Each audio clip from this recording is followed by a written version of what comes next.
उसी शहर में आरएस जूनियर नाम से एक बड़ा ही नामी स्कूल था। उस स्कूल के प्रिंसिपल राघव बड़े ही दरियादिल इंसान थे। वे हमेशा गरीब और मजबूर लोगों की सहायता किया करते थे। राघव की पत्नी विशाखा भी आरएस स्कूल में एक टीचर थी। वो 5वीं क्लास के स्टूडेंट को पढ़ाती थी, मगर वो राघव जैसी बिल्कुल नहीं थी। वो तो गरीबी और गरीब लोगों से ही बहुत नफरत करती थी। एक दिन की बात है, प्रिंसिपल राघव के ऑफिस में मनोहर नाम का एक बहुत ही गरीब आदमी अपनी बेटी प्रिया का दाखिला कराने के लिए आता है। मनोहर कीर्ति नगर में गटर साफ करने का काम किया करता था। राघव मनोहर को देखते ही बोलता है, अरे मनोहर जी आप तो सच में बहुत अच्छा काम करते हैं। कुछ दिन पहले आपने हमारे घर के पास भरे हुए गटर और उसके आसपास की सारी गंदगी को बहुत ही अच्छे से साफ किया था। और ये आपके साथ आपकी बेटी प्रिया है ना? जी साहब। प्रिंसिपल साहब, आप सच में बहुत ही अच्छे इंसान हैं। साहब, आप सच में मेरी प्रिया का दाखिला अपने स्कूल में करा देंगे? मनोहर, तुम हमारी कॉलोनी में सालों से काम करते हो और बहुत ही नेक दिल भी हो, और मैं जानता हूँ कि तुम अपनी बेटी को बड़े स्कूल में पढ़ाना चाहते हो, पर गरीबी के कारण उसे स्कूल नहीं भेज पा रहे हो। इसीलिए मैं चाहता हूँ कि प्रिया भी स्कूल आए और मन लगाकर पढ़ाई करे, और तुम्हें फीस की चिंता करने की बिल्कुल जरूरत नहीं है। राघव की बात से मनोहर और प्रिया बहुत खुश होते हैं। प्रिंसिपल सर, क्या कल से मैं आपके स्कूल में पढ़ने के लिए आ सकती हूँ? बिल्कुल आ सकती हो। फिर क्या था, अगले ही दिन से प्रिया खुशी खुशी स्कूल आती है और अपनी क्लास में सबसे आगे की सीट पर जाकर बैठ जाती है। कुछ ही देर में विशाखा टीचर भी क्लास में आती है और प्रिया को देखकर बोलती है, तुम तो मनोहर की बेटी प्रिया हो? हाँ, अब एक गटर साफ करने वाले की बेटी हमारे स्कूल में पढ़ेगी? हो ना हो, जरूर राघव ने इसका एडमिशन अपने स्कूल में किया होगा। मैं अभी जाकर उससे बात करती हूँ। विशाखा गुस्से से प्रिंसिपल के ऑफिस जाती है। राघव, ये सब क्या है? अरे तुमने उस गटर साफ करने वाले की बेटी का एडमिशन अपने स्कूल में करा दिया। तुम जानते हो ना कि हमारे स्कूल में सभी स्टूडेंट्स कितने नामी घरों से बिलोंग करते हैं। विशाखा, क्या गटर साफ करने वाले की बेटी को बड़े स्कूल में पढ़ने का कोई हक नहीं है? मैं जानता हूँ उसके पिता गरीब हैं और गटर साफ करते हैं, इसीलिए तुम्हें उसकी बेटी से प्रॉब्लम है। आप तो बस सभी गरीबों की सहायता करते रहो और सारा पैसा उन पर लुटाते रहो।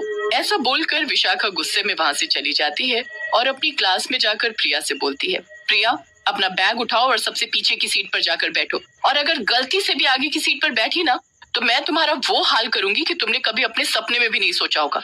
मुझे तो तुम्हारे अंदर से गटर की गंदी स्मेल आ रही है। लंच में प्रिया पानी पीने के लिए जाती है तो उसकी क्लास के बच्चे प्रिया को चिढ़ाने लगते हैं। अरे दोस्तों, इस प्रिया से दूर ही रहना, इसमें से तो गटर की स्मेल आ रही है। फिर वहाँ खड़े सभी बच्चे जोर जोर से हंसने लगते हैं कि तभी चिराग प्रिया को धक्का देकर फर्श पर गिरा देता है। तुमने मुझे धक्का दिया और मुझे गंदा बोला? रुको, मैं तुम सभी को अभी मजा चखाती हूँ। ऐसा बोलकर प्रिया चिराग और मीनाक्षी दोनों को धक्का देकर फर्श पर गिरा देती है। इतने में विशाखा टीचर आती है। देखो ना टीचर जी, इस प्रिया ने हम दोनों को धक्का देकर गिरा दिया। नहीं मैम, ये चिराग झूठ बोलता है, पहले इसी ने मुझे धक्का दिया। बस, मुझे तुम्हारी सफाई नहीं सुननी। एक तो मुझे तुम बिल्कुल पसंद नहीं हो, ऊपर से मेरी क्लास के बच्चों को मार पीटने भी लगी हो। आज पूरा दिन क्लास के बाहर कान पकड़कर खड़ी रहना, यही तुम्हारी पनिशमेंट है। प्रिया क्लास के बाहर कान पकड़कर खड़ी होती है कि तभी प्रिंसिपल सर वहाँ आते हैं और प्रिया से बोलते हैं, अरे प्रिया, ये क्या, तुम्हें पनिशमेंट मिली है? देखिए ना प्रिंसिपल सर, मेरी कोई गलती भी नहीं थी, फिर भी मैम ने मुझे पनिशमेंट दे दी। विशाखा मैम तो मुझसे इतनी नफरत करती है कि गलती किसी की भी हो पर पनिशमेंट मुझे ही देती है। हर छोटी छोटी बात पर मुझे डांटती रहती है। फिर प्रिया राघव सर को सारी बात बताती है, जिसे सुनकर राघव को बहुत गुस्सा आता है और वो प्रिया के साथ क्लास में जाता है और विशाखा पर बहुत गुस्सा होता है।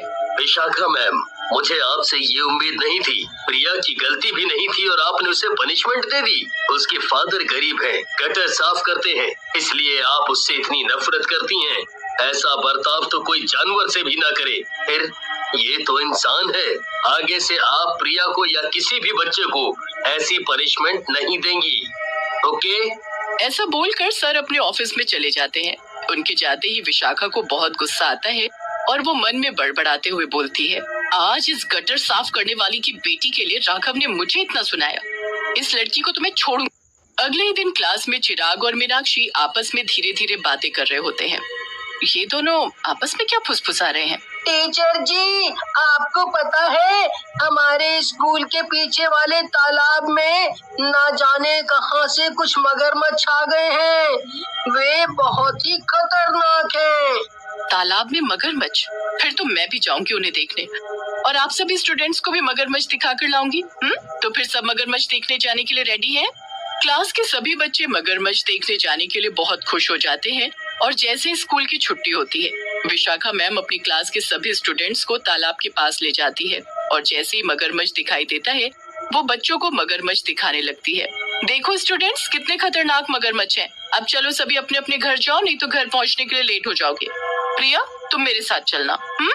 जैसे ही सभी स्टूडेंट्स वहां से चले जाते हैं, विशाखा प्रिया के पास जाकर उसे चुपके से तालाब में धक्का दे देती है और वहां से भाग निकलती है। प्रिया के तालाब में गिरते ही उसे मगरमच्छ बुरी तरह से चबा डालते हैं, जिसकी वजह से प्रिया की मौत हो जाती है और वो एक मगरमच्छ चुड़ैल बन जाती है।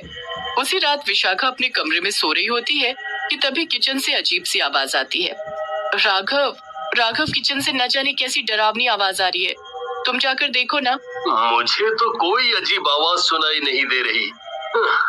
अब सो जाओ, नहीं तो सुबह उठने में देरी हो जाएगी। ऐसे बोलकर राघव सो जाता है। विशाखा डरते हुए अकेले ही किचन में जाती है और अपने सामने मगरमच्छ चुड़ैल को देखकर उसकी हालत खराब हो जाती है। हे भगवान, ये अजीब सा मगरमच्छ मेरे घर में। ओह, ये तो एक मगरमच्छ चुड़ैल है। ऐसा बोलते ही विशाखा बेहोश होकर फर्श पर गिर पड़ती है। जब सुबह उसे होश आता है तो वो बोलती है, मैं जिंदा हूँ। शुक्र है उस मगरमच्छ चुड़ैल ने मुझे नहीं खाया। फिर विशाखा स्कूल के लिए जल्दी से तैयार होती है और राघव के साथ कार में बैठकर स्कूल पहुंचती है।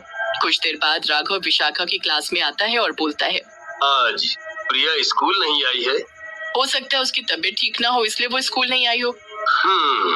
मुझे तो लगता है कि कल तुमने प्रिया को कुछ ज्यादा ही डांट दिया, इसीलिए तुम्हारे डर से वो आज स्कूल नहीं आई है। ऐसा बोलकर राघव अपने ऑफिस में चला जाता है कि तभी विशाखा को क्लास के अंदर एक मगरमच्छ आता दिखाई देता है। विशाखा मैम उस मगरमच्छ को देखकर बहुत डर जाती है।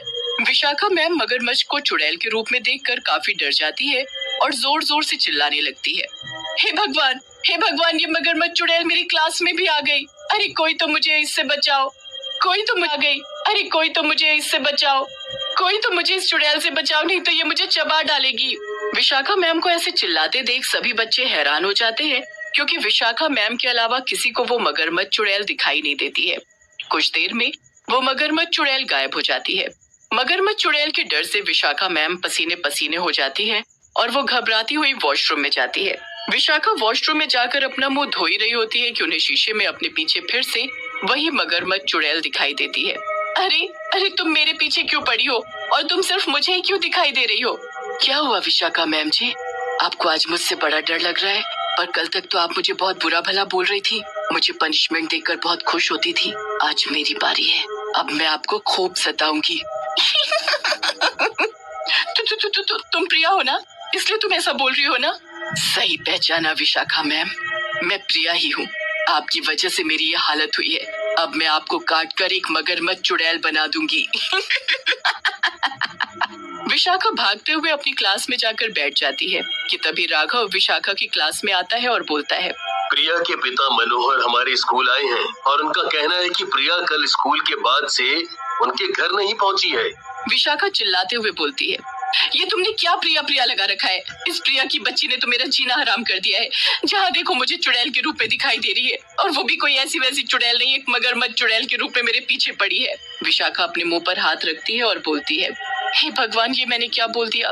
तभी क्लास में मगरमच्छ चुड़ैल आती है और उसे देखकर सभी बच्चे और सर बुरी तरह से डर जाते हैं। मैं प्रिया हूँ, विशाखा मैम की वजह से आज मेरी ये हालत है।